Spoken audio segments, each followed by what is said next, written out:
నా యొక్క అడ్వైజ్ ఏంటంటే ఎవరైతే రాబోయే రోజులలో ఎమ్మెల్యేగా కానీ ఎంపీ కానీ కంటెస్ట్ చేద్దాం అనుకునే వాళ్ళకి 2028లో అవకాశాలు వస్తాయి. నెక్స్ట్ 5 ఇయర్స్లో. ఎందుకంటే 2026లో డీలిమిటేషన్ జరుగుతుంది.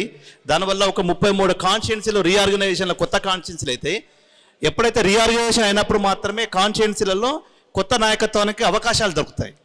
ఎందుకంటే ఎగ్జిస్టింగ్ ఎమ్మెల్యేలకు కూడా వాళ్ళ డీలిమిటేషన్ అవుతుంది కాబట్టి కొత్త అవకాశాలు దొరుకుతాయి. కాబట్టి రాబోయే 2028 టార్గెట్ పెట్టుకొని ఈ 2-3 సంవత్సరాలు ఎలక్షన్స్ అయిపోయినాక ప్రజలలో ఉంటూ అందరికీ సమాజ సేవలో ఉంటే తప్పకుండా గుర్తింపు వస్తుంది. ఆ గుర్తింపు వచ్చినప్పుడు మన పార్టీ పరంగా కానీ సమాజ పరంగా కానీ అవకాశాలు వస్తాయి. ఇంకోటి, చాలా కాన్స్టిట్యున్సీలో మన పద్మశాలి ఉన్నారు, నాకు ఓటేయాలంటారు.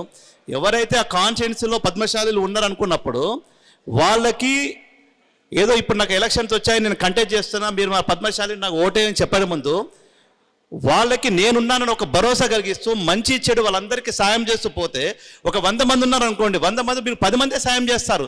కానీ మిగిలిన 90 మంది మన అనుకుంటారు, రేపు కూడా మనకు ఏదైనా అవసరం వస్తే అన్న మనకు ఎంబడి ఉంటాడని చెప్పేసి ఆ ధైర్యంతో రేపు ఎలక్షన్లలో మనకు పనిచేస్తారు తప్ప, ఎలక్షన్ రాగానే నేను పద్మశాలిని మీరు నాకు ఓటేయండి, లేదా పార్టీల దగ్గరికి వెళ్ళిపోయి నేను పద్మశాలిని మా కాన్స్టిట్యున్సీలో ఇంతమంది ఉన్నారు నాకు టికెట్ ఇవ్వనంటే ఏ పార్టీ టికెట్ ఇవ్వదు.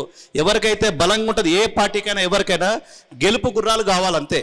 వాళ్ళు ఏ కులము ఏ వాడ ఏది సంబంధం ఉండదు, గెలిచేవాడిగా టికెట్ ఇస్తారు.